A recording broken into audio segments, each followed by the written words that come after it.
Hello বন্ধুরা, সবাইকে জানাই আমার চ্যানেলে স্বাগত। আজকে তোমাদের সামনে আবার একটা নতুন রেসিপি নিয়ে চলে এসেছি। এই রেসিপিটা আমাদের বাড়িতে অনেকবার হয়েছে আর খুব সুন্দর একটা রেসিপি। প্রত্যেক দিন এই পটলের একঘেয়ে পদ খেতে খেতে যদি মুখে অরুচি হয়ে যায়, তাহলে কিন্তু এই রেসিপিটা তোমরা খুব সহজে বানিয়ে নিতে পারো। আর এটা খেতে এতটাই টেস্টি হয় যে এক থালা ভাত কিন্তু নিমেষেই সাবার হয়ে যাবে। দেখো, তার জন্য আমরা পটলটাকে এরকমভাবে কেটে নেওয়া হচ্ছে, যেরকমভাবে আমরা পটল ভাজার সময় জাস্ট চেঁচে নিয়ে তারপরে মাঝখান থেকে দু টুকরো করে কেটে নেওয়া হয়, ঠিক সেরকমভাবে পটল ভাজার মতো এখানে লম্বা লম্বা করে পটলগুলোকে কেটে নিতে হবে। আর এই রেসিপিটা কিন্তু খুবই ইউনিক একটা রেসিপি, তোমরা কিন্তু অবশ্যই বাড়িতে ট্রাই করো। আমাদের বাড়িতে যখনই এরকম পটল আনা হয়, তো এরকম প্রত্যেক দিনের এক পটল আলুর ঝোল বা পটলের অন্য কোনো রেসিপি খেতে আর ভালো লাগে না, তো তখন আমরা রেসিপিটা এরকমভাবে করে নিই। তারপর দেখো, 1 চামচ নুন এখানে দিয়ে দেবো, আর 1 চামচ হলুদ গুঁড়ো এখানে দিয়ে দিতে হবে। দিয়ে ভালো করে এটা আমরা মিক্স করে আলাদা করে রেখে দেবো। তারপর এরকম একটা গোটা টমেটো আর 6 থেকে 7টা কাঁচা লঙ্কা, বা তোমাদের লঙ্কার পরিমাণটা তোমরা পছন্দ মতো দিতে পারো, পেস্ট করে নিতে হবে একসাথে, মানে টমেটো আর লঙ্কা। আর সেই পেস্টের মধ্যে আমরা দিয়ে দেবো 2 চামচ মতো আদা বাটা, আর এখানে 2 চামচ মতো জিরে গুঁড়ো দিয়ে দেবো। দিয়ে এটাকে আবার ভালো করে একটা স্মুথ পেস্ট রেডি করে নেব। যদিও বা আমাদের জিরে গুঁড়োটা করাই ছিল, কিন্তু এটা একসাথে পেস্ট করলে খুব ভালো করে একদম মিহি পেস্ট হয়ে যায়। তারপর এটা আমাদের পেস্টটা রেডি হয়ে গেছে। তারপর দেখো, আমরা এখানে মুগ ডাল নিয়ে নিয়েছিলাম। এখানে আমাদের পরিমাণ মতো আমরা মুগ ডাল নিয়েছি, তোমরা তোমাদের পরিমাণ মতো নেবে। মানে পটলটা যত নেবে তার থেকে কিন্তু কম মুগ ডালটা নিতে হবে। নিয়ে ভালো করে 4-5 বার করে এটাকে আমরা ধুয়ে নিয়েছি, ওয়াশ করে নিয়ে এটা আলাদা করে রেখে দেবো। তারপর একটা বড় কড়াই নিয়ে নেওয়া হয়েছে এবং তার মধ্যে পরিমাণ মতো সর্ষের তেল দিয়ে দেওয়া হয়েছে। এখানের পরিমাণটা দিতে হবে যে যতটা পরিমাণ দিলে মোটামুটি আমাদের পটলগুলো ভাজা হয়ে যাবে, ঠিক ততটাই আমাদের পরিমাণ মতো দিয়ে দিতে হবে।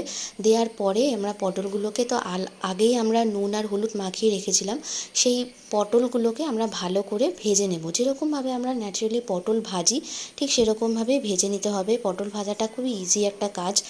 তারপর এটাকে মোটামুটি যখন একটুখানি নরম হয়ে আসবে, তোমরা দেখেই বুঝতে পারবে যে কতটা পরিমাণে নরম হয়ে এসছে, তখন কিন্তু আমাদের পটল ভাজাটা পুরোপুরি কমপ্লিট হয়ে যাবে। এরপর পটল ভাজার পরেও কিছুটা পরিমাণে তেল আমাদের অবশিষ্ট বেঁচে গেছিলো, ওই তেলের মধ্যে আমরা দিয়ে দেবো ঘি। এখানে টোটাল আমাদের 2 চামচ মতো ঘি দেওয়া হয়েছে, আর 3 থেকে 4টে তেজপাতা, একটা শুকনো লঙ্কা, আর 1 চামচ গোটা জিরে ফোড়ন দেওয়া হয়েছে।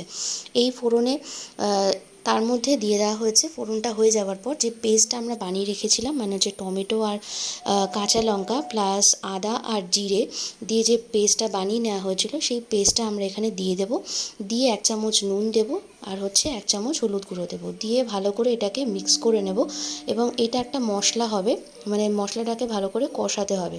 এখানে কিন্তু আমাদের বেশি পরিমাণে জল দিলে হবে না, মোটামুটি যাতে মশলাটা কড়াইতে লেগে না যায়, ঠিক পরিমাণ মতো জল দিয়ে আমাদেরকে মশলাটা ভালো করে ততক্ষণ কষাতে হবে যতক্ষণ না এই মশলা থেকে অয়েল রিলিজ করছে। আর কষাতে কষাতে দেখতেই পারবে যে গন্ধটা, মানে কাঁচা যে গন্ধটা, টমেটো যেহেতু দেওয়া হয়েছিল, টমেটো আর আদার যে কাঁচা গন্ধটা একদম কিন্তু চলে যাবে। যতক্ষণ না এই টমেটো আর আদার কাঁচা গন্ধটা যাচ্ছে, ততক্ষণ কিন্তু আমাদের মশলাটাকে খুব ভালো পরিমাণে কষিয়ে নিতে হবে। আর অবশ্যই কিন্তু এখানে ভালো করে নাড়াতে হবে, কারণ মশলা যদি কষানোর সময় না নাড়াও তাহলে কিন্তু তলায় লেগে যাওয়ার সম্ভাবনা থাকে। আর এটা যদি একটুখানি পোড়াও হয়ে যায় তাহলে কিন্তু স্মেলটা ঠিক আসে না, আর টেস্টটাও কিন্তু একদম আলাদা হয়ে যায়। তো বন্ধুরা, তোমাদের সাথে কথা বলতে বলতে আমার কিন্তু মশলাটা কষানো হয়ে গেছে, দেখতেই পাচ্ছ। আর এই রেসিপিটা কিন্তু যেহেতু নিরামিষ হচ্ছে, যে কোনো দিন কিন্তু এই রেসিপিটা নিরামিষ দিনে করে তোমরা খেতে পারো, খুব সুন্দর লাগে। মশলাটা কষানো হয়ে যাওয়ার পর আমরা এখানে যে ভিজিয়ে যে ডালটা রেখেছিলাম জলটা ঝরিয়ে, সেই জল ঝরিয়ে রাখা মুগ ডালটা আমরা এখানে দিয়ে দেবো। দিয়ে মশলার সাথে আমরা প্রথমে ভালো করে একটুখানি মিক্স করে নেব। মশলাটা যখন মিক্স হয়ে যাবে ডালের সাথে, তারপর আমরা সেই ভেজে রাখা পটলগুলোকে দিয়ে দেবো, এবং পটলের সাথে ডালটা ভালো করে এখানে মিক্স করে নিতে হবে। আর এখানে কিন্তু যতটা পরিমাণে পটল আছে তার থেকে কিন্তু কম পরিমাণে ডাল নিতে হবে। তারপর এখানে পরিমাণ মতো জল দিতে হবে, যে যতটা পরিমাণে জল দিলে মোটামুটি পটলগুলো সেদ্ধ হয়ে যায়। আর খুব একটা বেশি জল কিন্তু এখানে প্রয়োজন হয় না, কারণ এই রেসিপিটা একদমই মাখা মাখা হবে, তবেই কিন্তু এই রেসিপির স্বাদ খুব ভালো হবে।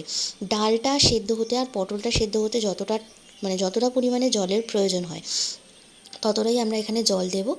আর তারপরে এটা আমরা কিছুক্ষণ ঢাকা দিয়ে রাখবো যতক্ষণ আমাদের পটলটা সেদ্ধ হচ্ছে।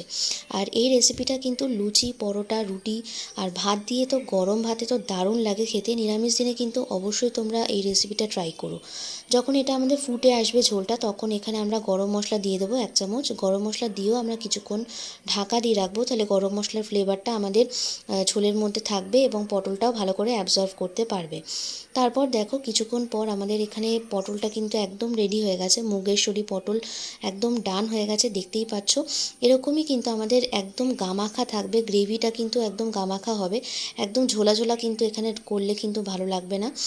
যেহেতু এটা মুগেশ্বরী পটল আর যে ঘি আর গরম মশলা দেওয়ার ফলে এর ফ্লেভারটা কিন্তু খুবই দারুণ আসে, একদম অন্যরকম খেতে হয়। নিরামিষ দিনে পটলের এই রেসিপি কিন্তু তোমরা একবার হলেও ট্রাই করো। আমাদের বাড়িতে এটা অনেকবার হয়েছে, তাই তোমাদের সাথে রেসিপিটা ট্রাই করলাম। আর এটা কিন্তু ইনফ্যাক্ট পোলাও দিয়েও কিন্তু খুব ভালো যায়, আর রুটি পরোটা দিয়ে তো ভালো যায়। সো বন্ধুরা, তোমাদের এই রেসিপিটা কেমন লাগলো অবশ্যই কিন্তু আমাদেরকে কমেন্ট করে জানিও। আর ভালো লাগলে একটা লাইক করে দিও। আর চ্যানেলটা যারা নতুন দেখছো তারা চ্যানেলটাকে সাবস্ক্রাইব করে দিয়ে চ্যানেলের সাথে থাকো। আর অবশ্যই ভিডিওটাকে শেয়ার করে দিও, যাতে তোমাদের ভিডিওটা তোমাদের কাছে থেকে যায়।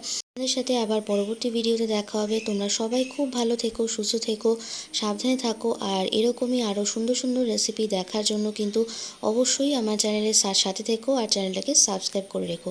সো বন্ধুরা, আমি ভিডিওটা শেষ করছি এখানে। দেখা হচ্ছে তোমাদের সাথে খুব তাড়াতাড়ি। টাটা।